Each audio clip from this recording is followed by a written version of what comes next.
देखिए, पाकिस्तान के बस की कुछ नहीं है, ये सब हम पहले से ही जानते हैं और इस्लामाबाद पीस एकॉर्ड में उसने फिर से इसे साबित कर दिया। पश्चिम एशिया में तनाव चरम पर है, तेल की कीमतें आसमान छू रही हैं, हॉर्मुज स्ट्रेट पर बंद होने का खतरा मंडरा रहा है और दुनिया की सबसे बड़ी शक्तियां अमेरिका और ईरान शांति की बात करने इस्लामाबाद पहुंचे। 21 घंटे से ज्यादा चली मैराथन वार्ता, लेकिन आखिरकार ये फेल होगी, कोई समझौता नहीं हुआ। और ठीक इसी वक्त अमेरिका के भारत में राजदूत सर्जियो गौर ने एक ऐसा बयान दिया जिसने पूरी दुनिया की मीडिया में तहलका मचा दिया। उन्होंने कहा, अब भारत ही कुछ कर सकता है।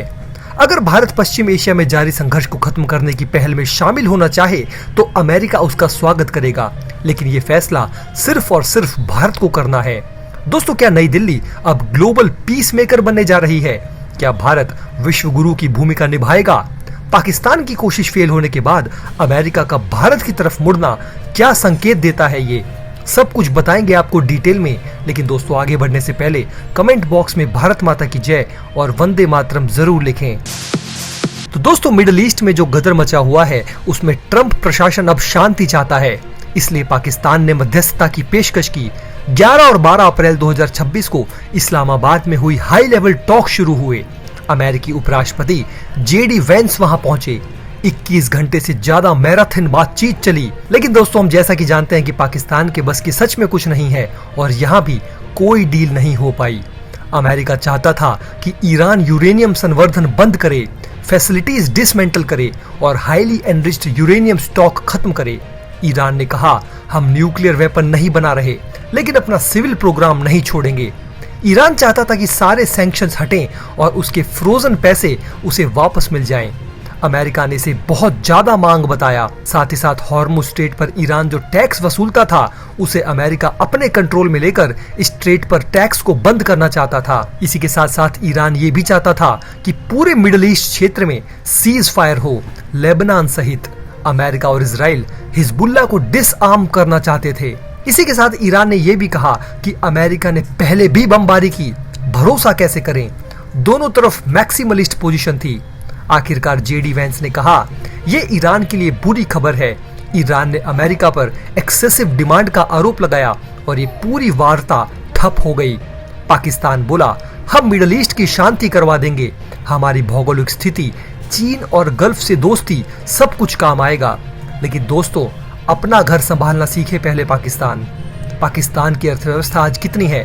आईएमएफ के 2026 के प्रोजेक्शन के मुताबिक करीब 408 बिलियन डॉलर और भारत की 4.2 ट्रिलियन डॉलर, यानी पाकिस्तान से 10 गुना बड़ी।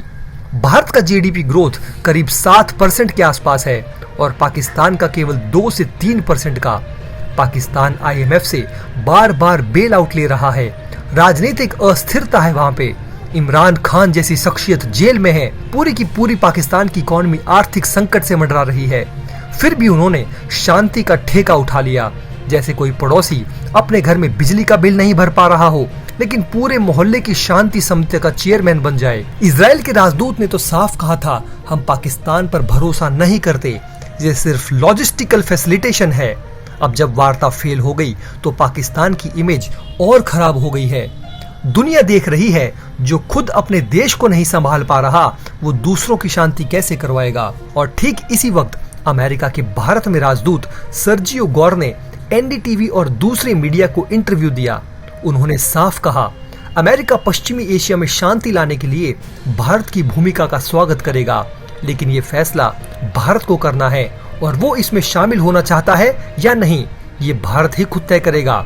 उन्होंने ये भी बताया कि राष्ट्रपति ट्रंप और प्रधानमंत्री मोदी के बीच 40 मिनट की फोन कॉल हुई थी।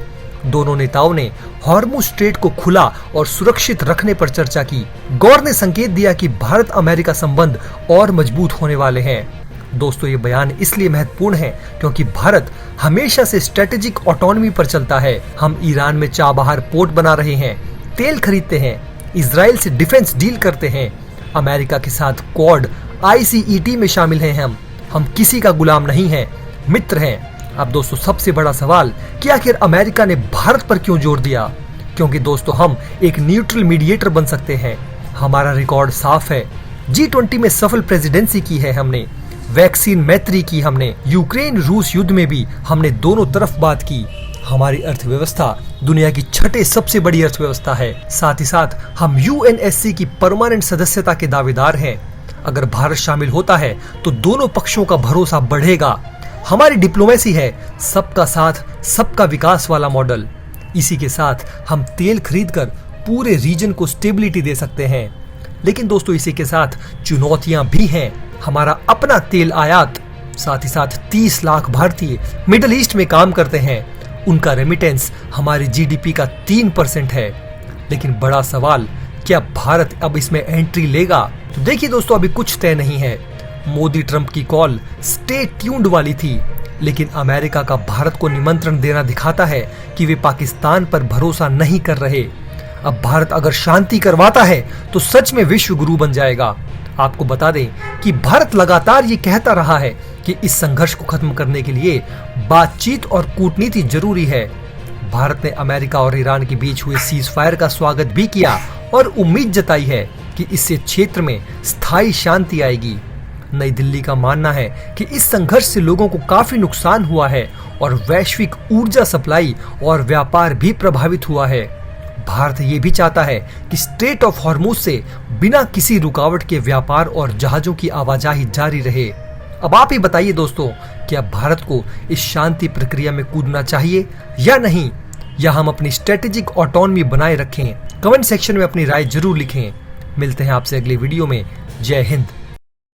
दोस्तों, अगर आप हमारे काम को पसंद करते हैं और हमारी खबरें आपको पसंद आती है तो हमारे इस चैनल को सब्सक्राइब किए बिना बिल्कुल भी मत जाइएगा। हमारे इस उभरते हुए चैनल को सपोर्ट कीजिए और आपका एक एक सब्सक्राइब हमारे लिए बहुत मायने रखता है।